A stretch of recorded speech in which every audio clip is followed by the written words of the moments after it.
কি জন্য? দেখেন জান্নাত পাবার আশা কত বড়। এতিম ছেলেটা বলেন, আমি আবু লুবাবার বাড়ির দরজায় গিয়ে আওয়াজ দিলাম, ওগো আবু লুবাবা, আমি মা হারা বাবা হারা সন্তান আপনার কাছে এসেছি একটা কথা জানার জন্য। ওগো আবু লুবাবা, আপনার আর আমার বাগান এক জায়গায় খেজুর গুলো পড়ে এলোমেলো হয়ে গেছে, তাই আমি আজকের দিনে আপনাকে জানাতে চাই আপনারা আর আমার বাগানের মাঝখানে একটা প্রাচীরের ব্যবস্থা করা হোক। আমি আমার বাগানের খেজুর আমি নেব, আপনার বাগানের খেজুর আপনি নেবে।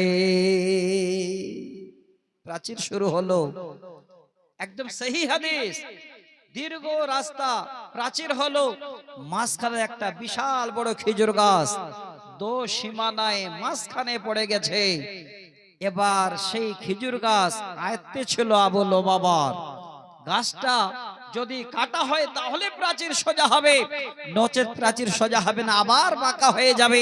ছেলেটা ভাবছে এই গাছ যদি এখানে থাকে আবার খেজুর নিয়ে সমস্যা হবে। আবু লুবাবার কাছে আবেদন, একটু গাছটা যদি কেটে নিতেন প্রাচীরটা সোজা করে দেওয়া হতো। আবু লুবাবা ধমক দিয়ে বলছে, আমার গাছ আমার জায়গায় থাকবে, আমি কোনো মতেই যেন গাছ কাটবো না, চলে যাও। এতিম সন্তান বেরিয়ে আসলেন, যাবেন কোথায়? তিনি এবার বলেন, আমি আর কারো কাছে না গিয়ে আমার হাবিব নবী মুহাম্মদ রাসূলুল্লাহ পড়ুন সাল্লাল্লাহু আলাইহি ওয়াসাল্লাম তিনার কাছে গেলাম। নবীকে গিয়ে বলি, নবী গো, আজকের দিনে এই বাগানের মধ্যে যেন সমস্যা দেখা দিয়েছে, তাই যদি কোনো সমাধানের ব্যবস্থা থাকে আপনি করে দিন। নবী বলেন, যাও আবু লুবাবাকে আমার কাছে ডেকে এনো। আবু লুবাবা বর্ধিষ্ণু পরিবারের মানুষ, সেই জন্য এবার আসার জন্য ইনকার করে দিল, আসতে চাইল না। আল্লাহর নবী সাহাবীদের নিয়ে হাজির হলেন।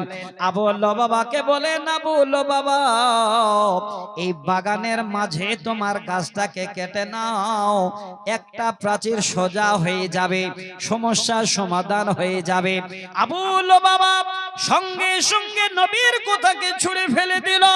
আল্লাহ নবী বলছেন, আবু লুবাবা শোনো, আজকের দিনে তুমি যদি এই বাগানের গাছটাকে কেটে নাও, আমি নবী আল্লাহর জান্নাতে একটা গাছের জিম্মাদার হব। তারপরে অস্বীকার, কোনো মতেই মানল না। আল্লাহ রাসূল পিছাবেন, তার আগে পিছনে সাহাবী আবু দাহর দিতাম আমি। ধ্যানরত ছিলেন নবী গারে হিরাতে, ফুরকানে হামিদ নাজেল হলো জিবরিল দ্বারাতে। যাই হোক, আমি আর সময় নষ্ট করতে চাই না, হাদিসটা শোনাতে যাচ্ছি। আল্লাহ রাসূল গারে হিরায় আল্লাহকে পাওয়ার জন্য যেন ধ্যানে মগ্ন। একদিন তিনার জীবন সঙ্গিনী হযরতে খাদিজাতুল কুবরা রাদিয়াল্লাহু তাআলা আনহা, তিনি আবার বাড়ি থেকে বেরিয়ে একটা পাত্রে খাবার নিয়ে, কিছু পান করার বস্তু নিয়ে এইভাবে করে হাঁটতে হাঁটতে চলে আসছেন আল্লাহ রাসূলের কাছে। আমার মা মুমিনা নারীর উদাহরণ দিচ্ছি, যেই মায়েরা বোনেরা আল্লাহকে বিশ্বাস করে, নবীর হাদিসের উপরে বিশ্বাস রেখে এই দুনিয়া করে ঈমানের হালাতে সেই মায়েদের সুসংবাদ শোনাচ্ছে। এবার হাঁটতে হাঁটতে আসছেন, আল্লাহর ফেরেশতা জিবরাইল এসে আল্লাহ রাসূলের পিছনে দাঁড়িয়ে গেলেন। আওয়াজ দিচ্ছেন, কি বলে? ইয়া রাসূলুল্লাহ হাজিহি খাদিজাতু কাদ আতাদ মাইদাউন আও তাআমুন আও শারাবুন ফাইজা হিয়া আতাদকা ফাকরা আলাইহা সালামা মিন রাব্বিহা ওয়া মিন্নি ওয়া বাশশিরহা বিবাইতিন ফিল জান্নাতি লা সাখাবা ফিহি ওয়ালা নাসাবা। আল্লাহর নবীর পিছনে জিবরাইল দাঁড়িয়ে বলেন, নবী গো, ওই যে লক্ষ্য করুন আপনার জীবন সঙ্গিনী আপনার খাদিজা হাঁটতে হাঁটতে চলে আসছে, তার হাতে একটা যেন পাত্র রয়েছে, সেখানে খাবার এবং পান করার কিছু বস্তু রয়েছে। ওগো নবী, যখন এই খাদিজা আপনার সামনে এসে হাজির হয়ে যাবেন, খাদিজার সঙ্গে কথোপকথনের আগে, কথা বলার আগে সর্বপ্রথমে সুসংবাদটা দিয়ে দেবেন আল্লাহর তরফ থেকে। আল্লাহ পাক যেন খাদিজাকে সালাম জানিয়েছেন, আমার তরফ থেকে আমিও খাদিজাকে সালাম জানিয়েছি। নবী গো শুধু সালাম জানিয়ে ছেড়ে দেবেন না, ওয়াবাশশিরহা বিবাইতিন ফিল জান্নাতে, জান্নাতের সুসংবাদটাও দিয়ে দেবেন। লা সাকাবা ফিহি ওয়ালা নাসাবা, যে জান্নাতের ভিতরে কোনো শোরগোল হবে না, কোনো রকমের সেখানে দুঃখ বেদনা হবে না, সেই জান্নাতের সুসংবাদ খাদিজাকে দিয়ে দেবে। আমার মা, হে বোন, আপনাদের কেন দাওয়াতের প্রয়োজন রয়েছে? আজকে যেই মুমিনা মায়েরা আপনারা বসে আছেন, এই মায়েদের কাছ থেকে এবার এমন ছেলে মেয়ে তৈরি হবে, আপনার ছেলে মেয়ে কোথায় পৌঁছাবে? দ্বিতীয় পয়েন্টটা বলার আগে আমি এই শব্দটার উপর একটা হাদিস শোনাচ্ছি, ওয়া বাশশিরহা বিবাইতিন ফিল জান্নাতে লা সাখাবা ফিহি ওয়ালা নাসাবা। আজকে আমরা এই জান্নাতের আশায় 70,000, 1 লাখ, 1.5 লাখ টাকা করে মসজিদের জায়গা কেনার জন্য হাত বাড়িয়ে দিয়েছে। আমি একটা হাদিস শোনাচ্ছি, শোনেন ভালো করে। মদিনার বুকে একজন এতিম সন্তান ছিল, যার বাবা নেই, মা নেই। বাবার ছোট্ট একটা অর্থ ছিল, সেটা হলো একটা ছোট খেজুর বাগান। আমি জান্নাতের সংবাদটা দেওয়ার জন্য, যেই জায়গাটাতে মসজিদ হবে, যারা এখানে বসে আছেন এই সংবাদটা নেবার জন্য এই হাদিসটাকে তুলে দিচ্ছি। এবার এতিম ছেলের বাগান, মা নেই, বাবা নেই, মা হারা, এই ছেলের বাগানটা ছিল একটা বর্ধিষ্ণু পরিবার, যার নাম হলো আবু লুবাবা। সে বিশাল ধনী ব্যক্তি মদিনার বুকে, তার খেজুর বাগানের পাশে এই ছোট্ট এতিম সন্তানের খেজুরের বাগান। সততা দেখেন। একদিন এতিম ছেলে এবার খেজুর বাগানে গেছে, গিয়ে দেখেন চারিদিক থেকে খেজুরগুলো ইদিক উদিক এলোমেলো পড়েছে। আমি আমার মুখের কথা বলছি না, তিনটা হাদিসের হাওয়ালা দিচ্ছি। প্রথম হাদিসটা আপনাদের বলছি, শোনেন, একদম সহি সনদে ইবনে হিব্বান নামে একটি হাদিস আছে। সেই হাদিসের 12,183 নম্বর হাদিস। এবং আর একটা বলছি, মুসনাদে হাকিম নামে একটি হাদিসের কিতাব, সেই হাদিসটাতেও এই সুন্দর করে এই হাদিসটা উল্লেখ আছে। এবং আর একটা কিতাব বলছি, সৌন্দর্যল ইতিহাস, লিখেছেন আব্দুর রব শামীম সাহেব, বীরভূমের।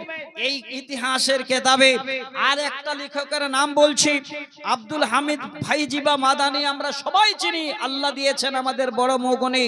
উনি লিখেছেন একটা কিতাব, সেই কিতাবের ভিতরেও এই হাদিসটাকে উনি উল্লেখ করেছেন এবং মুসলিমের হাওয়ালা দিয়েছেন, সহি সনদ বলেছেন। আমি আপনাদের সামনে তুলে দিচ্ছি, একটু নজর করবেন। ছেলেটা এবার গিয়ে দেখছে অনেকগুলো খেজুর পড়ে আছে। সে ভাবছে, যদি আমি খেজুরগুলো ঠিক বোরাতে ভরিয়ে নিয়ে আসি, অন্যায় হয়ে যাবে। সমস্ত খেজুর আমার বাগানের নয়, 2টা বাগান পাশাপাশিতে। এবার ওইভাবে রেখে দিয়ে চলে গেছে আবু লুবাবার বাড়ির দরজায়। কি জন্য? দেখেন জান্নাত পাবার আশা কত বড়। এতিম ছেলেটা বলেন, আমি আবু লুবাবার বাড়ির দরজায় গিয়ে আওয়াজ দিলাম, ওগো আবু লুবাবা, আমি মা হারা বাবা হারা সন্তান আপনার কাছে এসেছি একটা কথা জানার জন্য। ওগো আবু লুবাবা, আপনার আর আমার বাগান এক জায়গায়, খেজুরগুলো পড়ে এলোমেলো হয়ে গেছে। তাই আমি আজকের দিনে আপনাকে জানাতে চাই, আপনারা আর আমার বাগানের মাঝখানে একটা প্রাচীরের ব্যবস্থা করা হোক। আমি আমার বাগানের খেজুর আমি নেব, আপনার বাগানের খেজুর আপনি নেবে। প্রাচীর শুরু হলো। একদম সহি হাদিস।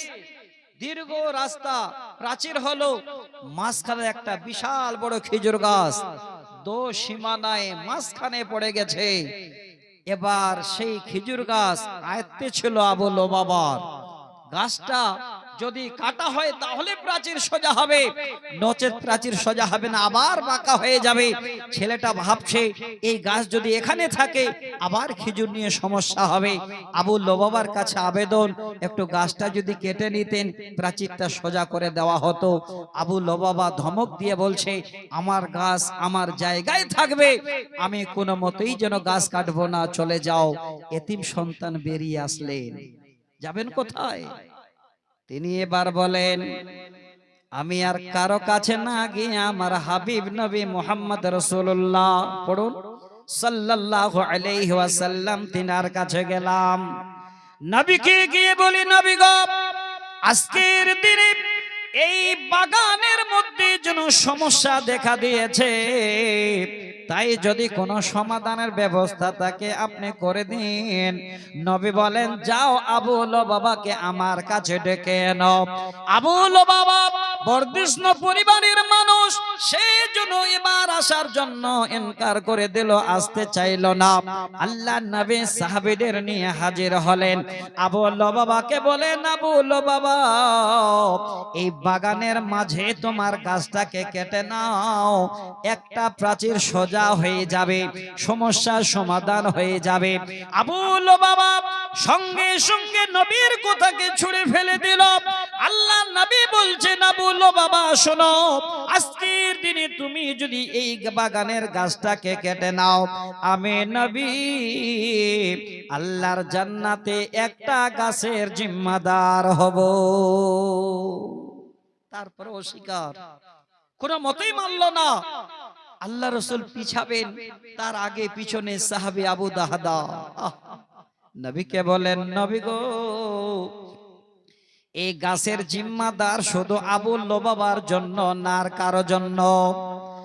নবী বলেন, আবু দাহদা, এই গাছের জিম্মাদার শুধু আবু লবাবার জন্য নয়, যদি ফয়সালা কেউ করে দিতে পারে তার জন্য এই জান্নাতের গাছের জিম্মাদার। আবু দাহদা বলেন, আমার যেন আর ঘুম আসে না, আমি আবার চলে গেলাম আবু লবাবার বাড়ির দরজায়।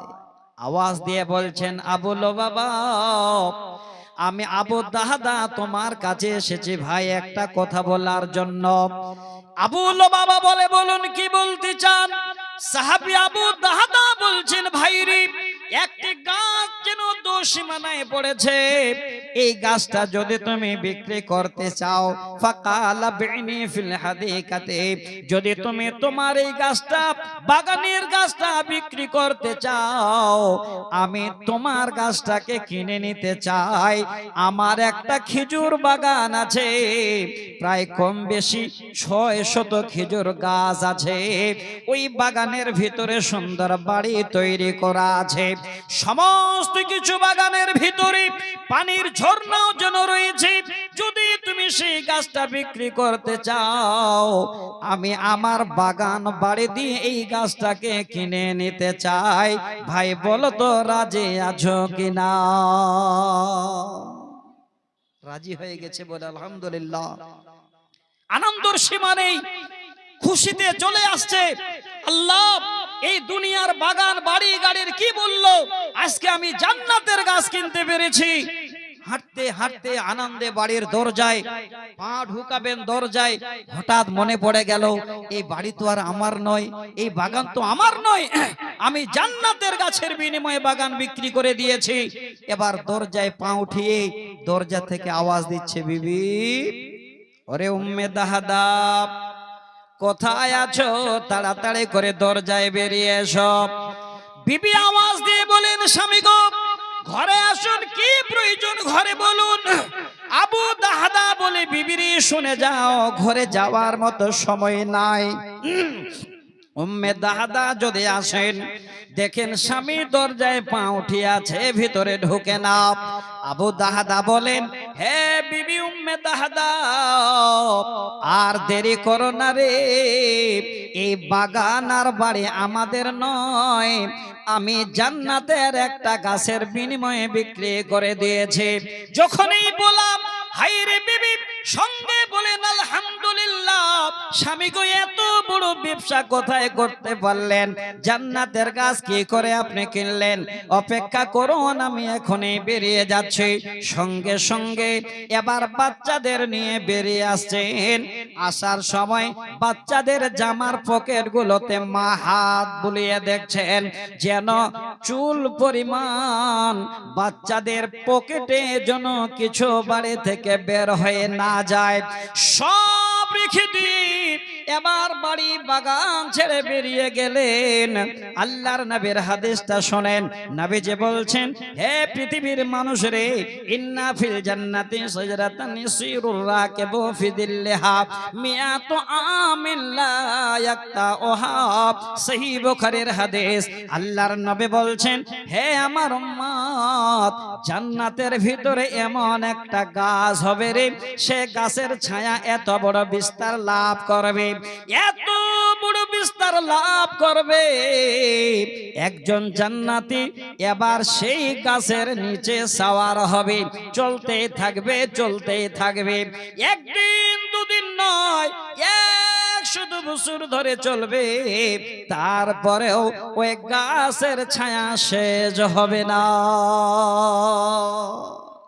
আমার দিনী বন্ধু, আমার ভাই, আমার বাপ, আজকে আমার হাদিসটা তখনই মনে পড়লো যখন দেখলাম যে আজকে আবু দাহাদার মতো সাহাবীর মতো এই নবীর উম্মত আজকে লাখ লাখ টাকা মসজিদের জন্য ব্যয় করছে।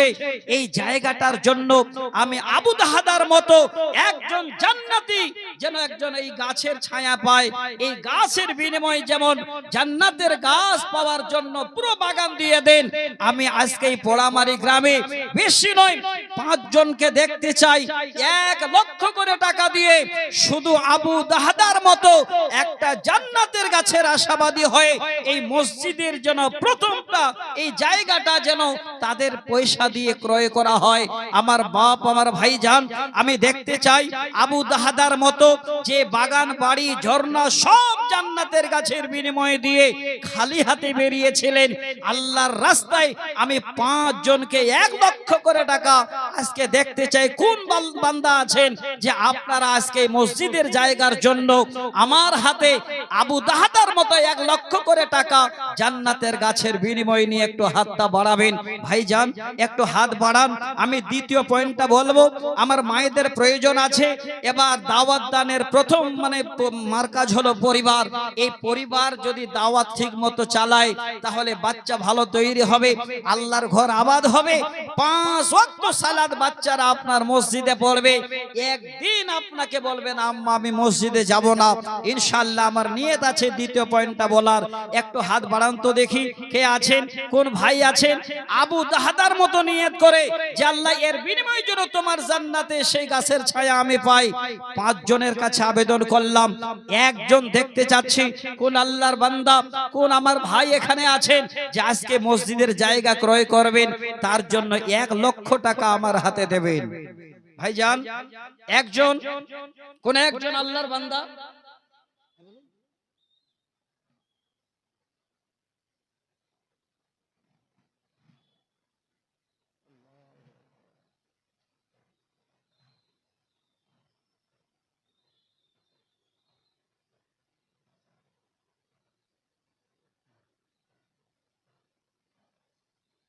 আল্লাহু আকবার, আল্লাহু আকবার।